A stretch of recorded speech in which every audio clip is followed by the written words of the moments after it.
नमस्कार दोस्तों, स्वागत है आपका वनडे एग्जाम सेंटर में। दोस्तों, आज के वीडियो में हम लोग बीए थर्ड सेमेस्टर हिंदी का जो पेपर है जिसका नाम है हिंदी गद्य, उससे संबंधित एक क्वेश्चन पेपर को सॉल्व करेंगे और जानेंगे कि किस प्रश्न के उत्तर में आपको क्या लिखना होगा।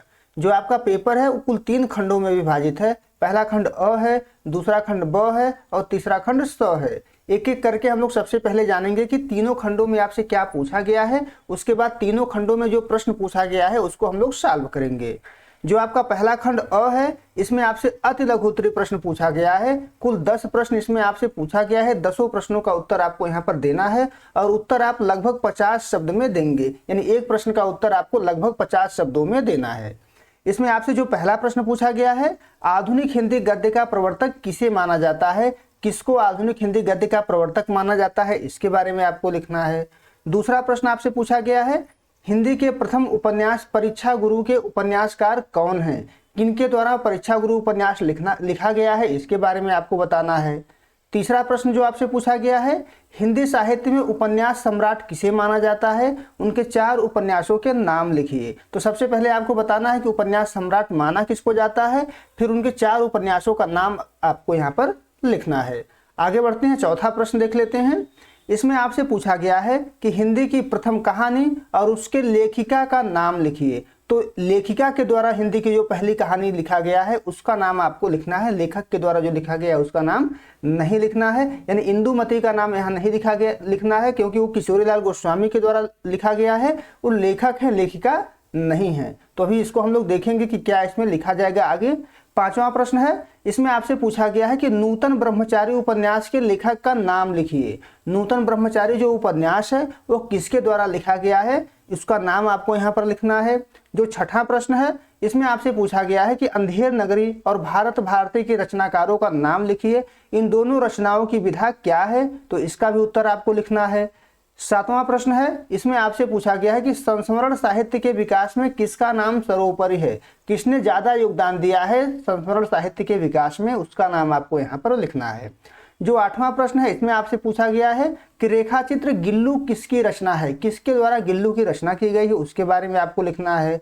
9वां प्रश्न है, डॉक्टर रामविलास शर्मा किस प्रकृति के आलोचक हैं, उनकी आलोचनात्मक प्रकृति क्या है, उसके बारे में लिखना है। जो 10वां प्रश्न है, इसमें आपसे पूछा गया है कि यात्रा साहित्य के अंतर्गत किन्नर देश किसकी रचना है। रचना का नाम पूरा किन्नर देश में है, में यहाँ पर छूट गया है, तो किन्नर देश किसकी रचना है ये आपको बतानी है। 10 प्रश्न है, 10 का उत्तर आपको यहाँ पर देना है। अभी हम लोग एक एक करके सबको सॉल्व करेंगे। पहले हम लोग देख लेते हैं कि खंड ब में आपसे क्या पूछा गया है।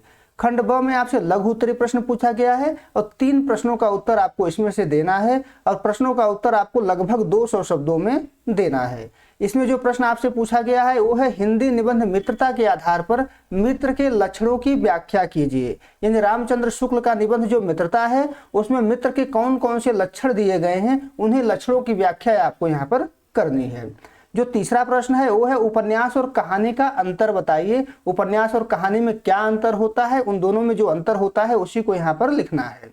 चौथा प्रश्न है, कहानी के तत्वों पर प्रकाश डालिए। कहानी के जो 6 तत्व होते हैं उन्हीं 6 तत्वों के बारे में आपको यहाँ पर लिखना है। अगला प्रश्न यानी 5वां प्रश्न है, प्रसाद के ध्रुवस्वामिनी नाटक के आधार पर नायक चंद्रगुप्त का चरित्र चित्रण कीजिए। तो चंद्रगुप्त के चरित्र में जो जो विशेषताएं हैं उन्हीं विशेषताओं को आपको यहाँ पर लिखना है। यहाँ पर अथवा भी दिया हुआ है, अगर उसको नहीं लिखना चाहते हैं तो आप जो है इस गद्यांश का स्व प्रसंग व्याख्या भी कर सकते हैं। देख लेते हैं कि गद्यांश क्या है। गद्यांश में दिया हुआ है कि पुरुषों ने स्त्रियों को अपनी पशु संपत्ति समझकर उन पर अत्याचार करने का अभ्यास बना लिया है। वह मेरे साथ नहीं चल सकता, ये तू मेरी रक्षा नहीं कर सकते, अपने कुल की मर्यादा नारी का गौरव नहीं बचा सकते, तो मुझे बेच भी नहीं सकते। इस गद्यांश का सप्रसंग व्याख्या आपको करनी है। अगला प्रश्न है, झांसी की रानी उपन्यास का सारांश अपने शब्दों में लिखिए। अथवा भी दिया हुआ है, यहाँ पे गद्यांश दिया हुआ है जिसका सप्रसंग व्याख्या आपको करनी है। गद्यांश देख लेते हैं कि गद्यांश में क्या पूछा गया है। हीरामन के सामने सवाल उपस्थित हुआ, वह क्या कहकर गप करे हीरा भाई से, तोहे कहे या आहा। उसकी भाषा में बड़ों को हाँ अर्थात आप कहकर संबोधित किया जाता है। कचराही बोली में 2-4 सवाल जवाब चल सकता है। दिल खोल गप तो गांव की बोली में ही की जा सकती है किसी से। ये जो गद्यांश है, इसका सप्रसंग व्याख्या आपको यहाँ पर करना है। अब आगे बढ़ते हैं, अगला प्रश्न देख लिया जाए। 7वां प्रश्न है, इसमें आपसे पूछा गया है कि व्यंग साहित्य भोला राम का जीव का सारांश अपने शब्दों में लिखिए। भोला राम का जीव जो व्यंग है, जो हरिशंकर प्रसाई के द्वारा लिखा गया है, उसका सारांश आपको यहाँ पर अपने शब्दों में लिखना है। 8वां प्रश्न है, एकांकी कला की दृष्टि से दीपदान एकांकी की समीक्षा कीजिए। तो एकांकी कला जो होता है, जो एकांकी के तत्व होते हैं, उसके आधार पर आपको दीपदान एकांकी की समीक्षा यहाँ पर करनी है। 9वें प्रश्न में आपसे पूछा गया है कि एकांकी कला में संकलन त्रय क्या है, इसका महत्व समझाइए। संकलन त्रय होता क्या है, उसके महत्व के बारे में आपको यहाँ पर बताना है। इन सभी प्रश्नों को हम लोग सॉल्व करेंगे, लेकिन उसके पहले देख लेते हैं कि खंड 100 में आपसे क्या पूछा गया है। और खंड 100 में आपसे दीर्घ उत्तरीय प्रश्न पूछा गया है। केवल एक प्रश्न को इसमें से सॉल्व करना है और उत्तर आपको लगभग 500 शब्दों में देना है। इसमें जो पूछा गया है 10वां प्रश्न, नाटकों के उद्भव एवं विकास पर प्रकाश डालिए। यहाँ पर नाटकों शब्द गलत है, नाटक होना चाहिए। नाटक के उद्भव और विकास पर प्रकाश डालिए आपसे पूछा गया है। तो नाटक का उद्भव किस प्रकार से हुआ है, किस प्रकार से वह विकसित होकर के आज की अवस्था में पहुंचा हुआ है, इसके बारे में आपको यहाँ पर बताना है। जो 11 नंबर प्रश्न है, इसमें आपसे पूछा गया है कि कहानी के उद्भव एवं उसके तत्वों की समीक्षा कीजिए। कहानी का उद्भव कब हुआ था और उसके तत्व कौन कौन से होते हैं, उसी की समीक्षा आपको यहाँ पर करनी है। 12 नंबर प्रश्न है, आत्मकथा के उद्भव को रेखांकित करते हुए ओम प्रकाश वाल्मीकि कृत जूठन में उनके बचपन को व्याख्यायित कीजिए। यानी आत्मकथा का उद्भव कब हुआ था, इसके बारे में आपको बताना है। और जूठन में ओम प्रकाश वाल्मीकि का बचपन कैसा बीता था, उसके बारे में आपको बताना है। जो 13 नंबर प्रश्न है, इसमें आपसे पूछा गया है कि एक साहित्यिक यानी लेखक की डायरी में अभिव्यक्त गजानन माधव मुक्तिबोध के विचारों की समीक्षा कीजिए। तो चलिए अब एक एक करके प्रश्नों को हम लोग यहाँ पर सॉल्व करते हैं। जो आपका खंड अ है, इसमें आपसे अति लघु उत्तरीय प्रश्न पूछे गए थे। 10 प्रश्न पूछे गए थे और प्रश्नों का उत्तर आपको अधिकतम 50 शब्दों में देना था। अब देख लेते हैं कि क्या पूछा गया था और क्या जो है इसके उत्तर में आपको लिखना है। जो पहला प्रश्न पूछा गया है वो है, आधुनिक हिंदी गद्य का प्रवर्तक किसे माना जाता है। तो उत्तर में आप लिखेंगे कि आधुनिक हिंदी गद्य का प्रवर्तक भारतेंदु हरिश्चंद्र को माना जाता है। इन्होंने खड़ी बोली को साहित्य की भाषा के रूप में प्रतिष्ठित किया, जिससे गद्य को आधुनिक रूप मिला। भारतेंदु जी ने नाटक, निबंध, जीवनी, पत्रकारिता आदि को विकसित किया। इतना आप लिख देंगे तो आपके प्रश्न का उत्तर यहाँ पर पूरा हो जाएगा। आगे बढ़ते हैं, दूसरा प्रश्न देख लेते हैं। और दूसरे प्रश्न में आपसे पूछा गया है कि हिंदी के प्रथम उपन्यास परीक्षा गुरु के उपन्यासकार कौन है, यानी परीक्षा गुरु किसके द्वारा लिखा गया है। तो इसके उत्तर में आप लिखेंगे कि हिंदी के प्रथम उपन्यास परीक्षा गुरु के उपन्यासकार लाला श्रीनिवास दास हैं। यानी लाला श्रीनिवास दास के द्वारा यह लिखा गया है। इन्होंने परीक्षा गुरु की रचना 1882 ईस्वी में की थी और इसको हिंदी का प्रथम उपन्यास जो है माना जाता है। इतना आप लिख देंगे तो आपके प्रश्न का उत्तर यहाँ पर पूरा हो जाएगा।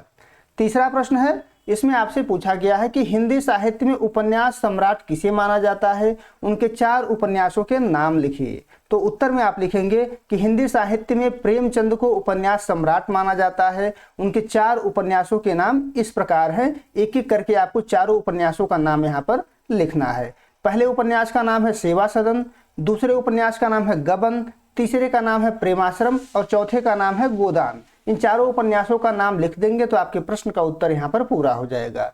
अब आगे बढ़ते हैं, चौथा प्रश्न देख लेते हैं। इसमें आपसे पूछा गया है कि हिंदी की प्रथम कहानी और उसके लेखिका का नाम लिखिए। लेखक का नाम यहाँ पर नहीं पूछा गया है, तो इंदुमती का नाम आपको यहाँ पर नहीं लिखना है। तो उत्तर में आप लिखेंगे कि हिंदी की प्रथम कहानी दुलाई वाली है, जिसका प्रकाशन 1907 ईस्वी में हुआ था और उसकी लेखिका बंग महिलाएं हैं, जिन्हें राजेंद्र बाला घोष के नाम से भी जाना जाता है। इतना आप लिख देंगे तो आपके प्रश्न का उत्तर यहाँ पर पूरा हो जाएगा। पांचवा प्रश्न देख लेते हैं। इसमें आपसे पूछा गया है कि नूतन ब्रह्मचारी उपन्यास के लेखक का नाम लिखिए। तो उत्तर में आप लिखेंगे कि नूतन ब्रह्मचारी उपन्यास के लेखक बालकृष्ण भट्ट हैं। यानी कि बालकृष्ण भट्ट के द्वारा यह उपन्यास लिखा गया है। यह उपन्यास 1886 ईस्वी में प्रकाशित हुआ था और यह हिंदी का प्रथम रोमांचक उपन्यास माना जाता है। यानी जो नूतन ब्रह्मचारी उपन्यास है, यह हिंदी का प्रथम रोमांचक उपन्यास माना जाता है। इतना आप लिख देंगे तो आपके प्रश्न का उत्तर यहाँ पर पूरा हो जाएगा। अब आगे बढ़ते हैं, छठवां प्रश्न देखते हैं। इसमें आपसे पूछा गया है कि अंधेर नगरी और भारत भारती के रचनाकारों का नाम लिखिए। इन दोनों रचनाओं के विधा का नाम लिखिए। तो सबसे पहले क्या करना है, उत्तर में आप लिखेंगे कि अंधेर नगरी और भारत भारती हिंदी साहित्य की महत्वपूर्ण रचना है। इसके रचनाकारों व विधाओं का नाम इस प्रकार है। उसके बाद पहले अंधेर नगरी का लिखना है। इसमें आप लिखेंगे कि अंधेर नगरी के रचनाकार भारतेंदु हरिश्चंद्र हैं और यह नाटक विधा की रचना है। अब दूसरा भारत भारती देख लेते हैं। भारत भारती हेडिंग डालकर आप लिखेंगे कि भारत भारती के रचनाकार मैथिली शरण गुप्त हैं और यह काव्य विधा की रचना है, यानी कविता है। इतना आप लिख देंगे तो आपके प्रश्न का उत्तर यहाँ पर पूरा हो जाएगा। अब आगे बढ़ते हैं, 7वां प्रश्न देख लेते हैं। 7वें प्रश्न में आपसे पूछा गया है कि संस्मरण साहित्य के विकास में किसका नाम सर्वोपरि है, यानी किसने सबसे ज्यादा योगदान संस्मरण साहित्य के विकास में दिया हुआ है।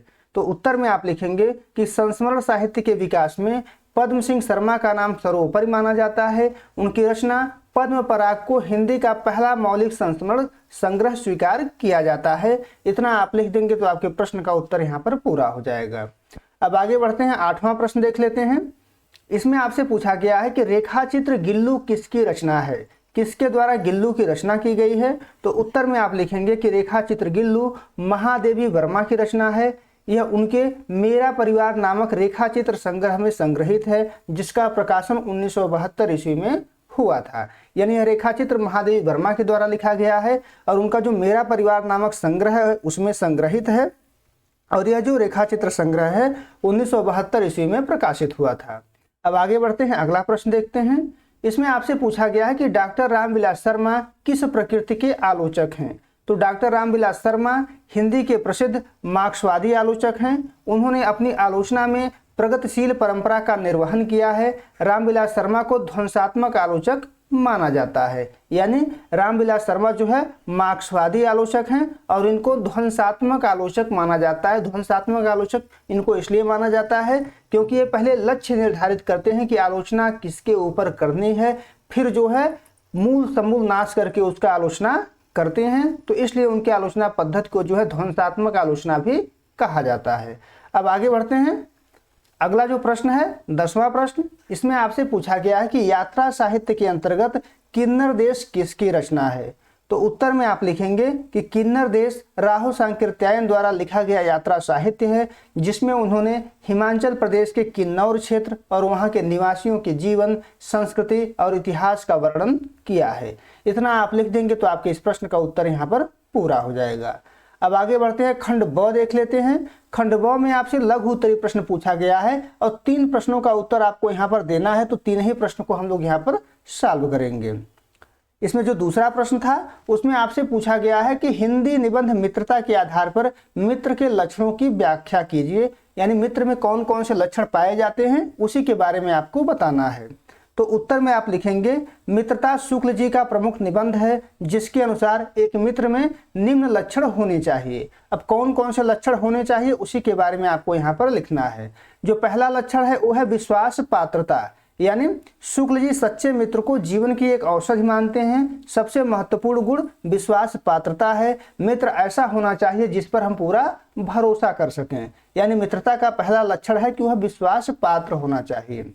दूसरा लक्षण है सच्चा पथ प्रदर्शक, यानी हमारा जो मित्र हो वो सच्चा पथ प्रदर्शक हो। मित्र को हमारा सच्चा मार्गदर्शक होना चाहिए। वह भाई के समान हो, जो हमें सही रास्ते पर चलने के लिए प्रेरित करे और गलत कदम उठाने से हमको रोके।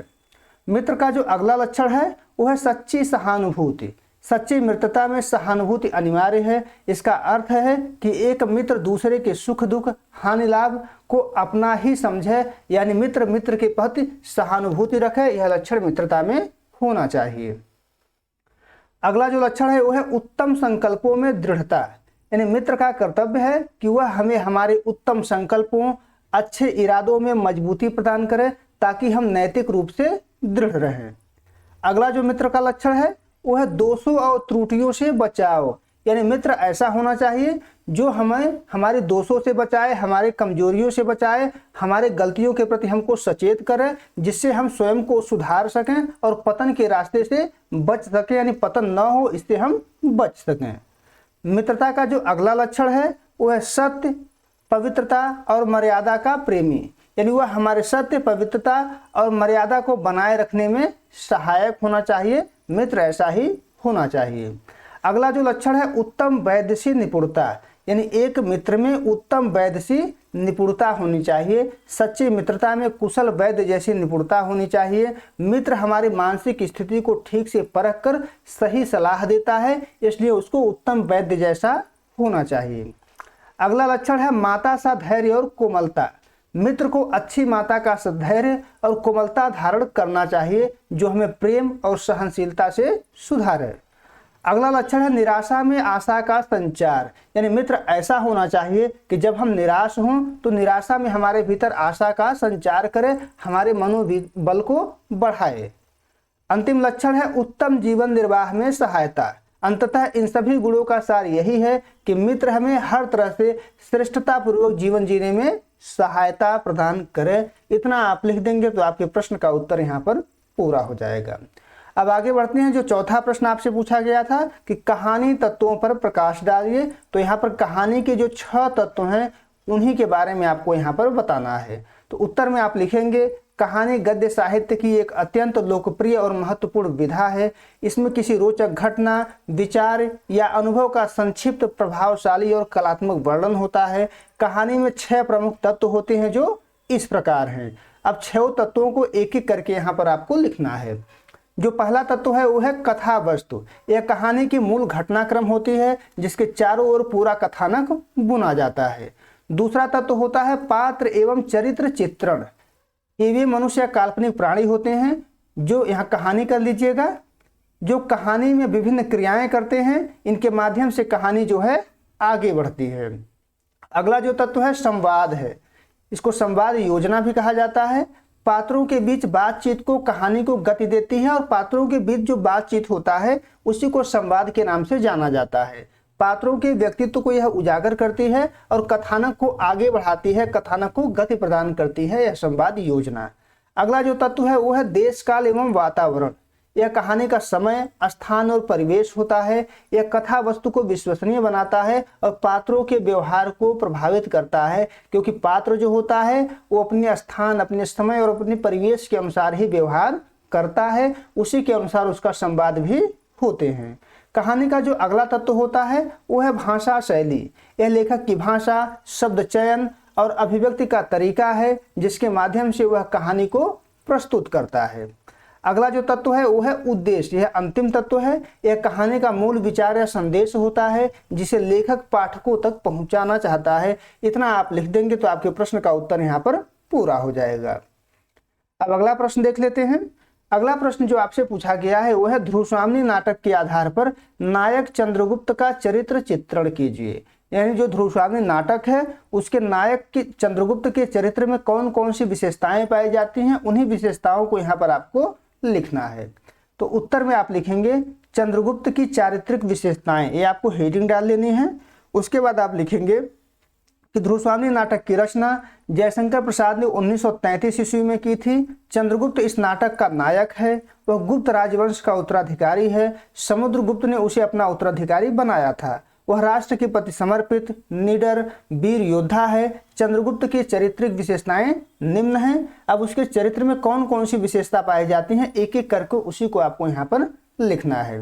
जो पहला विशेषता है वह है राष्ट्रभक्त, यानी चंद्रगुप्त एक राष्ट्रभक्त है। वह राष्ट्र के प्रति कर्तव्य भावना से ओतप्रोत है। समुद्रगुप्त के द्वारा उसे राज्य का उत्तराधिकारी घोषित किया गया है, लेकिन राष्ट्र के हित में वह उसका परित्याग कर देता है। रामगुप्त के राजा बनने पर वह उसका विरोध नहीं करता है। ध्रुवस्वामिनी चंद्रगुप्त की वाग्दत्ता है, लेकिन रामगुप्त छल पूर्वक उससे विवाह कर लेता है। चंद्रगुप्त तब भी राष्ट्रहित में चुप रहता है, लेकिन रामगुप्त जब ध्रुवस्वामिनी को शक शिविर में भेजता है तो वह इसे स्वीकार नहीं करता। चंद्रगुप्त अपना कर्तव्य करने के लिए उद्धत हो जाता है और कहता है कि तीखे वचनों से मर्माहत करके भी आज मुझे कोई इस मृत्यु पथ से विमुख नहीं कर सकता।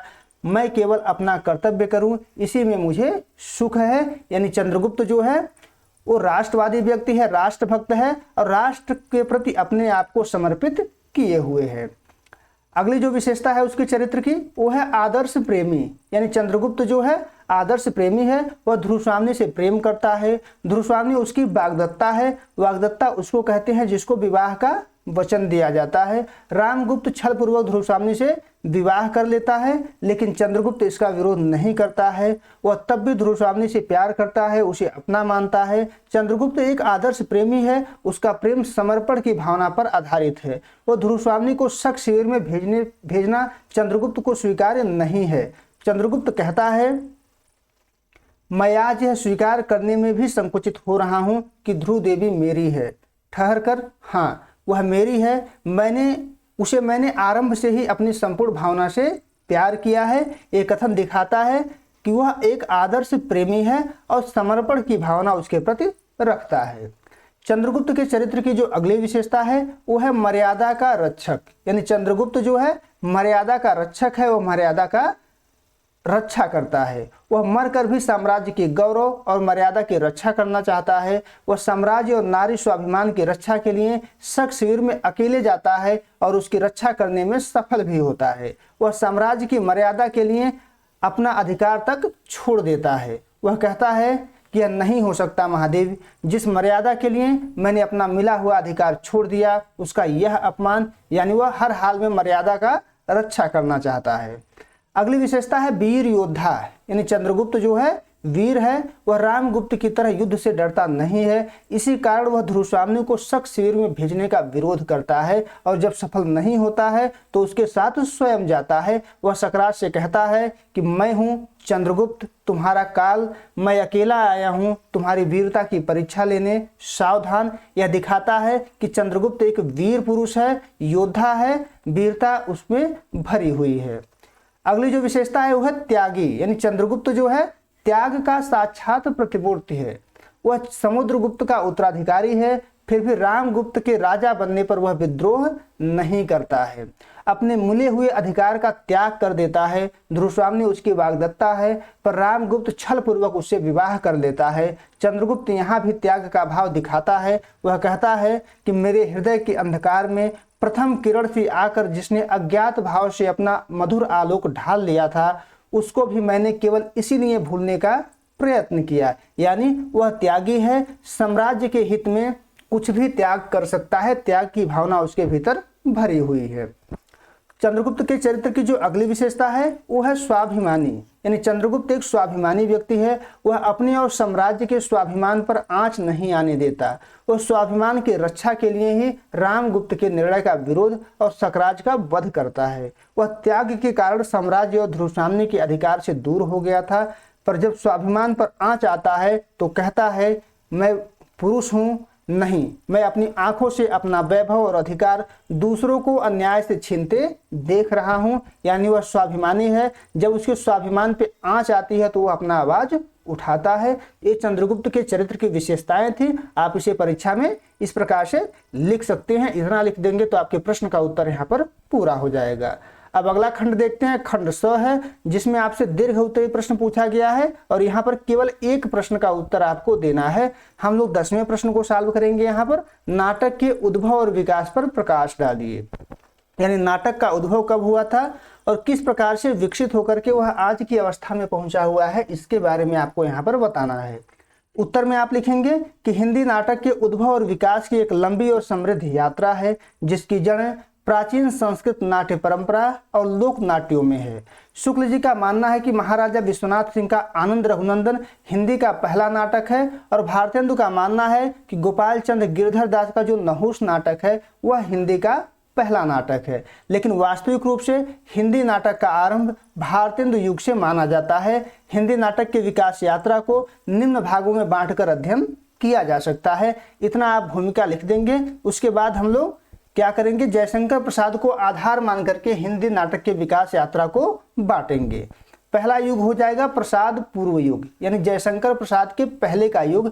यह 1850 से लेकर के 1915 तक चलता है। हिंदी नाटक का वास्तविक आरंभ जो है आधुनिक काल में भारतेंदु हरिश्चंद्र से माना जाता है। भारतेंदु हरिश्चंद्र को हिंदी नाटक का जनक माना जाता है। उन्होंने स्वयं कई नाटक लिखे हुए हैं, जैसे सत्य हरिश्चंद्र हो गया, अंधेर नगरी हो गया, भारत दुर्दशा हो गया, ये भारतेंदु हरिश्चंद्र के द्वारा लिखे गए नाटक है। उन्होंने नाटकों के अनुवाद भी किए हैं, नाटकों में अभिनय भी उनके द्वारा किया गया है। उनका जो मुख्य उद्देश्य था नाटक लिखने का वो समाज सुधार है, देश प्रेम है, राष्ट्रीय चेतना को जगाना है।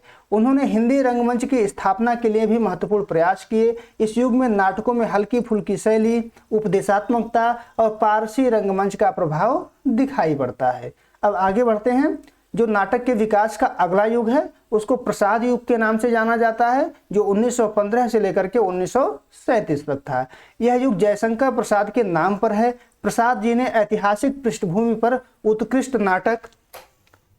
नाटक यहाँ पर लिखे हुए हैं, ऐतिहासिक पृष्ठभूमि पर और सांस्कृतिक पृष्ठभूमि पर, जैसे स्कंदगुप्त हो गया, चंद्रगुप्त हो गया, ध्रुव स्वामिनी हो गया, ये सब नाटक इनके द्वारा यहाँ पर लिखे गए हैं। उन्होंने गंभीर चिंतन, काव्यात्मक संवाद और भारतीय संस्कृति के गौरव को नाटकों में स्थान दिया हुआ है। इस युग में नाटक रंगमंच की दृष्टि से थोड़े कठिन थे, इन्हें साहित्यिक नाटक कहा गया, यानी रंगमंच पर आसानी से इनको नहीं खेला जा सकता था, इसलिए इनको साहित्यिक नाटक जो है कहा गया है। अब अगला जो युग है नाटक के विकास का वो है प्रसाद उत्तर युग, यानी जयशंकर प्रसाद के बाद का युग। यह 1937 से लेकर के 1950 तक चलता है। इस दौर में यथार्थवाद और सामाजिक समस्याओं पर नाटक लिखने की प्रवृत्ति बढ़ी। लक्ष्मी नारायण मिश्र ने सामाजिक मनोवैज्ञानिक नाटक लिखे। उपेंद्र नाथ अश्क और उदय शंकर भट्ट ने मध्यवर्गीय जीवन के द्वंद्व को चित्रित किया। रंगमंच की व्यवहारिकता पर भी इस युग में ध्यान दिया गया। अब आगे बढ़ते हैं, अगला युग देख लेते हैं। नाटक के विकास का जो अगला युग है वो है स्वातंत्र्योत्तर काल, यानी स्वतंत्रता के बाद जो नाटक लिखे गए, खास करके 1950 ईस्वी के बाद। यह हिंदी नाटक के लिए स्वर्ण युग साबित हुआ। मोहन राकेश इस युग के महत्वपूर्ण नाटककार हैं। उनके द्वारा आषाढ़ का एक दिन लिखा गया, लहरों के राजहंस लिखा गया, आधे अधूरे नाटक लिखा गया, और इनके नाटक जो हैं संबंधों की जटिलता से संबंधित हैं। अपने नाटकों की उनके द्वारा संबंधों की जटिलता से जोड़ा गया है। उन्होंने रंगमंच के दृष्टि से सफल नाटक लिखे हुए हैं। उनके नाटक जो है रंगमंच पर खेले जा सकते हैं।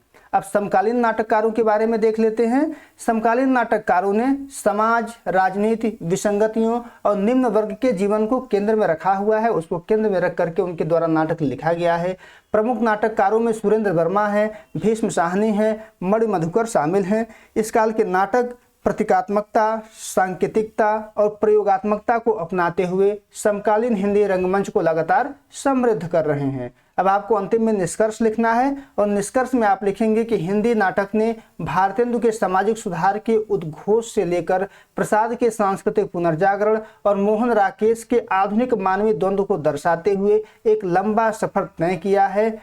इसने न केवल साहित्य को समृद्ध किया है बल्कि भारतीय रंगमंच को भी एक मजबूत आधार प्रदान किया है। इतना आप लिख देंगे तो आपके प्रश्न का उत्तर यहाँ पर पूरा हो जाएगा। उम्मीद है दोस्तों आपको ये वीडियो पसंद आया होगा। अगर वीडियो अच्छी लगी तो चैनल को सब्सक्राइब कर लीजिए, वीडियो को लाइक और शेयर कर दीजिए। और एक महत्वपूर्ण सूचना कि अगर आपके महाविद्यालय में, आपके विश्वविद्यालय में पेपर होता है तो आप हमको हमारे व्हाट्सएप नंबर 8307386616 पर आप जो है पेपर अपना व्हाट्सएप कर सकते हैं, ताकि हम आपके पेपर को सॉल्व करके आपको भेज सकें। एक बार मोबाइल नंबर हम यहाँ पर आपको लिख देते हैं, 8307386616। इस नंबर पर अपना पेपर हमको आप भेज सकते हैं। बहुत बहुत धन्यवाद।